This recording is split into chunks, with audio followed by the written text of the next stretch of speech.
Hello there, boys and girls of WhatCulture Wrestling. Adam Clery here, back again for another installment in the long-running saga I'm now very proud to call Why Are Only 850,000 People Watching the Best 2 Hours of Wrestling on Television? Yes, it was a bumper week last time at Full Sail University, and as a result, ratings got this close to overtaking AEW on their go-home show for Full Gear, no less, for the first time in this whole Wednesday Night War thing. And what a show that was, which is good then and then good for the week, but now means that they've got an awful lot to live up to. And far be it from me from picking a hole in this, because I am secretly quite enjoying it, but those cracks were just starting to show, weren't they, as NXT is pulled in half between trying to promote Survivor Series for the main roster and trying to promote War Games for itself. But never mind all of that, you all know the drill by now. My name is Adam Clery, hashtag on Thursdays we wear yellow, and these are all the ups and downs for this week's episode of NXT.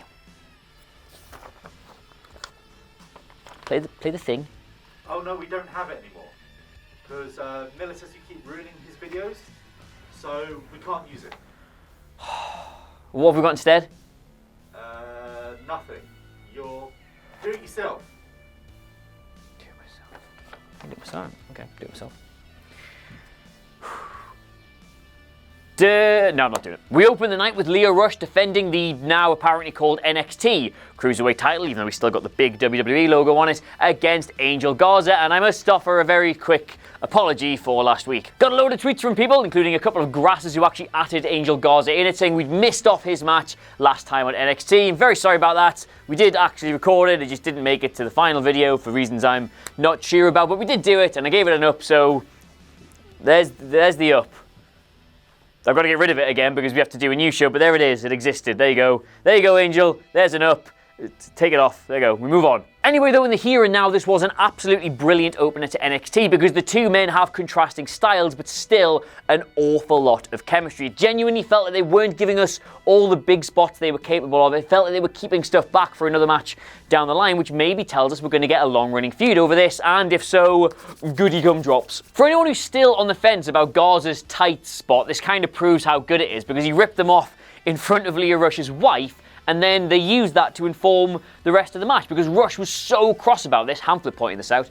It's a great point. That he started trying to hit all of his big moves immediately after that, and Gaza was able to counter them because he was still fresh. It was actually a really clever way of doing a match, all based off the idea that a man ripping his tights off is sexually appealing to another man's wife. Clever. Now I'm going to give the match itself an up because it was genuinely thrilling and quick and full of nice offense and whatnot. That gets an up, that gets an up. Your up is safe, your up is in the bank, but we need to talk about the finish of this match because that was a bit weird.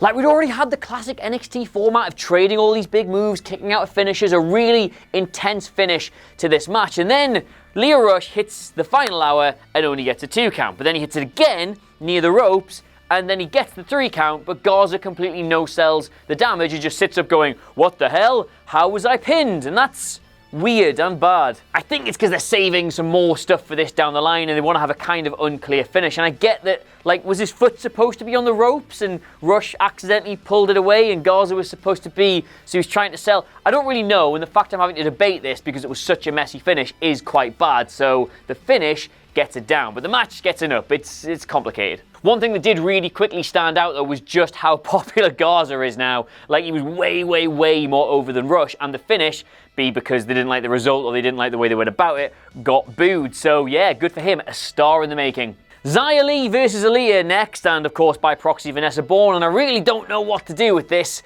because this is again one of those things that if it was on the network, if we weren't on television, I'd be like, this is what NXT is for, to give one person valuable in-ring experience and the other a nice showcase spot to make themselves look like a badass, and that's exactly what this was. And I kind of criticised the Tanyara match for the exact same thing last week.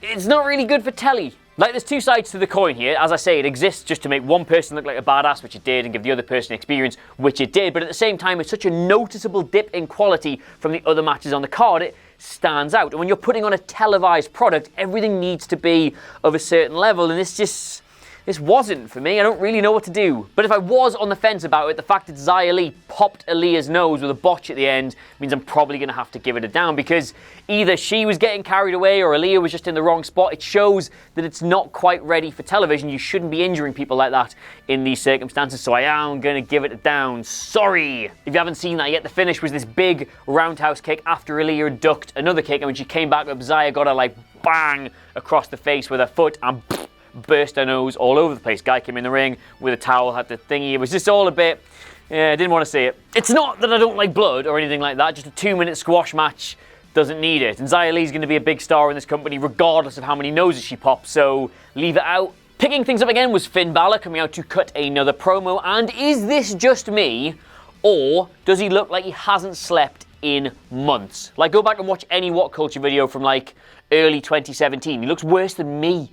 Anyway, similar to last week's promo, he is bigger than all of this. He hates what NXT has become. It's been filled by little boys in his absence, and it's now up to somebody else to make the step up to challenge him, which is, as I said last week, very reminiscent of some of the best independent promotion promos you tend to get out there. I'm a big fan of this. I'll also hold my hands up and say I thought the whole Gargano injury was going to be a work thing, but given that Riddle came out and beat him up to cut him off, it's obviously not. And I'll be honest here, I'm kind of disappointed by this. Like, no disrespect to Matt Riddle, and I'm sure the match they end up having will be amazing, but just Balor comes back to NXT. He has to come back for nothing short of a psychological, of a physiological, what's the word I'm looking for? A philosophical war, that's it, with either one of Tommaso Ciampa and Johnny Gargano, the two pillars of this company that he now hates. And Matt Riddle he's great, and you'll have a great match, but he's not one of those two guys, and Balor's first match back should be against one of those two guys, and I'm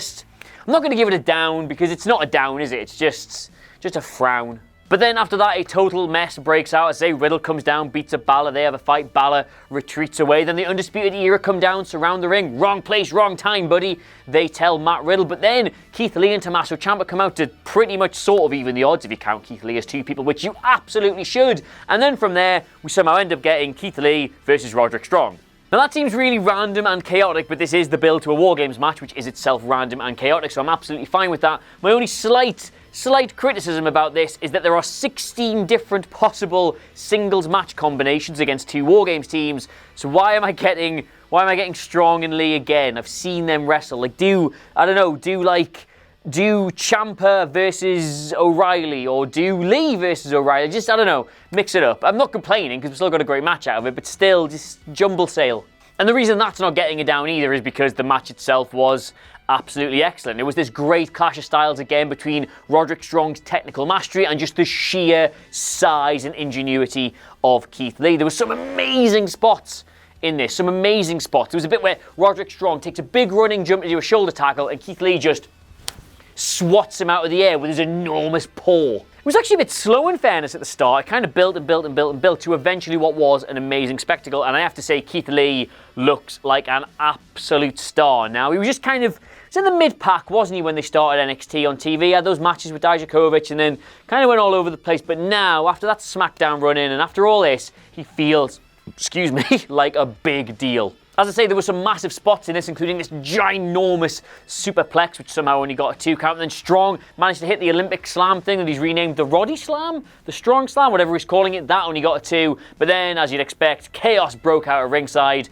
Riddle was there, Undisputed Era were there, Ciampa was there, Balor was there. And from that, Keith Lee picks up another massive win. Well done, ups to all involved. And just as we started the promo which led to this match, all hell breaks loose. Everybody gets in the ring, everyone's decking each other. Undisputed Era, because they've got the numbers game, and Balor as well, start to get the upper hand. But finally, Dominik Dijakovic comes down to the ring and clears house and basically says, I'm in for the War Games match. And the fact that this got virtually no pop from the crowd whatsoever tells you pretty much everything.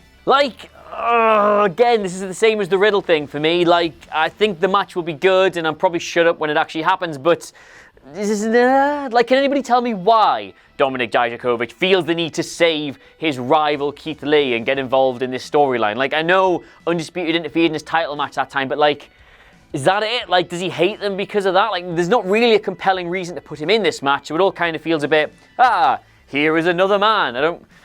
Look, Chris, I know I said I wouldn't mess with the format too much on all of this, but can Can I have that half a down back from that time? I want to give this half a down because it's really picky. God, that looks awful, doesn't it? That looks absolutely, I'm sorry, but that's just, it's not big, it's not one down, is it? It's just like a meh. That's all, it's a meh. Need a name for it, the meh down. And yes, from here, confirmation that Matt Riddle had been pulled from the War Games match and given to Finn Balor, and Dominik Dijakovic was replacing him, and there would be a fourth person entering Team Good Guy. Watch this space. Yes, now here's what it's all about. Isaiah Swerve Scott versus Bronson Reed in a proper NXT match. Two young up-and-comers who are both ready for television, I might add, getting to face off against one another. That's exciting. Why is that exciting, Adam? Well, I'll tell you. Yes, welcome back to another episode of NXT Science, in which I explain the concept of momentum to you, because both of these men are on a upward trajectory. Now, yes, you will say, Adam, they have both taken recent losses, but they were losses against people who were above them in the pecking order. They looked good in those defeats. They were not harmed by them, and they both carried the momentum from that experience forward into this. And as you get two forces moving towards each other on a collision course, which is what I'm trying to demonstrate here, you get excitement. And as a result, we got a nice even match that went back and forth. It started with Swerve, but then Reed started to dominate. We got some amazing spots. One day Reed is going to hit that top rope tombstone and someone gonna die, but until then it's just going to be teased, I guess. Anyway, Swerve gets a kick pretty much out of nowhere and picks up the win, but because it was fairly out of nowhere, he never dominated his opponent, I'm still interested in seeing what Reed is going to do, and I'm even more excited to see what Swerve is going to do. Perfect NXT match. So yes, a whole up for that segment, and while I've got you, Bronson Reed's theme absolutely slaps. No ads, please. Pete Dunne versus Killian Dane up next, and I was like, ooh, exciting. I'm kind of running out of time for this though, and so approved because Damian Priest just beat them both up and we didn't actually get the match. Interesting. It's not really a whole lot for me to say about this. Cue like 5-minute ramble about setting up triple threat matches, which I'm not going to do, by the way, but this just needed to make me excited to see the triple threat we're inevitably going to get at War Games, and it did, kind of, because now Priest has beat up Dane, so there's kind of like the triangle sort of connects, and he has some good spots in it. He did a big flip over the top rope, and then, oh god, it's worth watching just for this. He decks a security guard who does the Ric Flair turnaround comedy faceplant spot, and yeah, you're getting up for that alone, so there you go. You want a main event, do you? Well, you're not going to believe what I've got for you now. It's the main event. I don't know where I was going with that. Right, so throughout the night, in case you thought I'd forgotten about it, we've been seeing spots of various women's wrestlers being laid out by an mystery assailant, Dakota Kai, very obviously, because she was the only one who hadn't got beaten up. Candice was hurt backstage. Oh, it's so terrible. And all the other people from Team Good Guy were hurt backstage, and oh, it's so terrible. Dakota Kai came to me and said, look, I know it's crazy right now, but don't worry, I've got your back. Heel turn. Heel turn. But never mind that, because we've got a ladder match and you can all rub your thighs in anticipation, as I was doing, and I will hold my hands up here and say I have been critical of Mia Yim in the past. I think the kind of style of women's wrestling they have in NXT is so good to watch, but it's kind of one way of working, and Mia Yim is from another way of working, and she never really looks that good when she's in this particular style. And so I've made jokes saying she's not all that good, and people have been like, what's your problem with Mia Yim? And I've been like, nothing, it's just standards, innit? And just doesn't quite reach them. But, again, holding my hands up, I thought she was brilliant in this.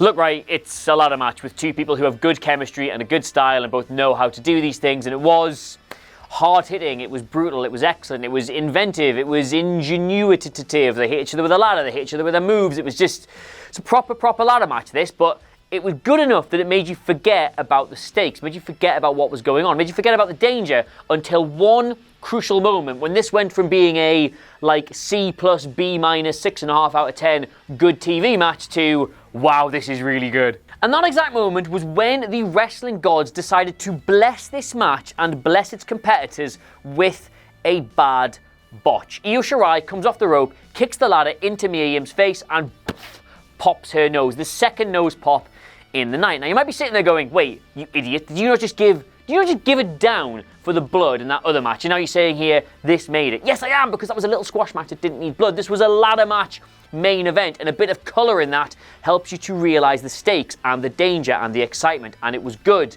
Don't want to see anybody's face pop. It's bad when it happens, but Again, it's fortunate. This gave Mia Yim a brilliant visual to sell the peril of the match and put herself over as someone who was going to these lengths for her team. And then, well, it got even more brutal and it got proper ladder matchy, which is what we wanted. And I'm going to kind of stop there in regards to the match because that's where the match as a match kind of finished. And it gets an up, of course, Mia Yim. I am an idiot. You have shut me up. You deserve this. I was wrong. Well done, you. Here is your point that I give you in a wrestling video you're probably never going to watch. But while the match was still ongoing, we then started getting the other stuff. Dakota Kai comes out for her heel turn and doesn't do it. She powerbombs Io Shirai and puts Mia Yim in the ring. And I'm like, oh, they swerved me on that. I really thought she was going to have a heel turn. And we're like, oh, Mia Yim's going to win. Oh, the faces have cheated in a way, but it's all going to be fine. And then Kaylee Ray, former WCPW Women's Champion and in real life legend, Kaylee Ray interferes in this match because she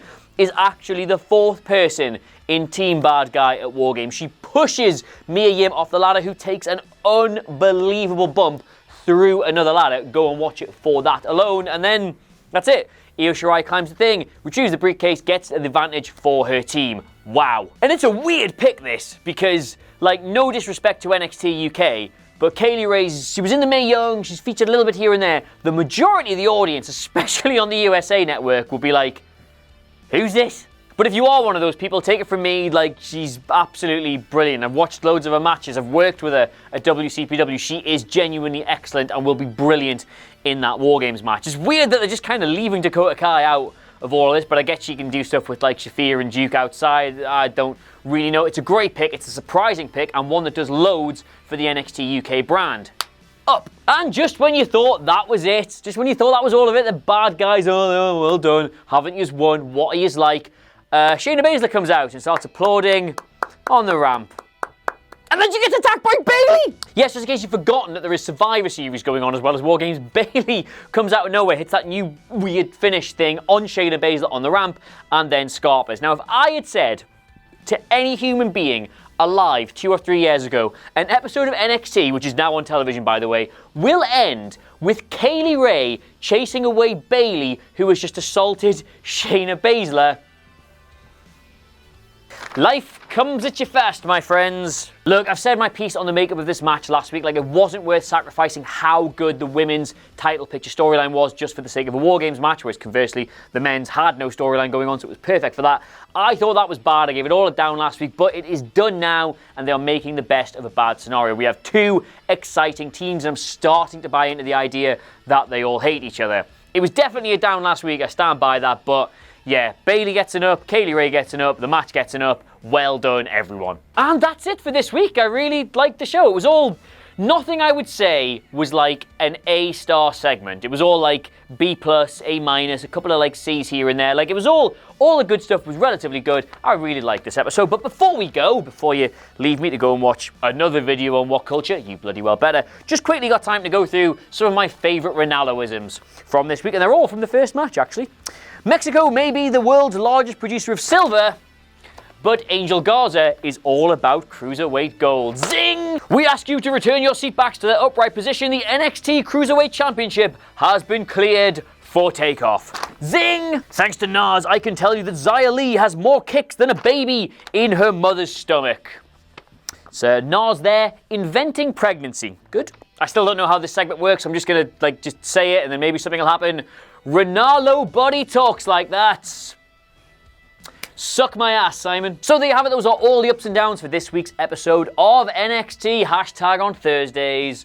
Oh, we wear yellow. My name is, of course, been Adam Clery. Let me know what you made of it all in the comments below. And, of course, don't forget to like, share, and subscribe. Not much of an invasion angle this week. So, we'll see what happens. We'll see what happens, won't we?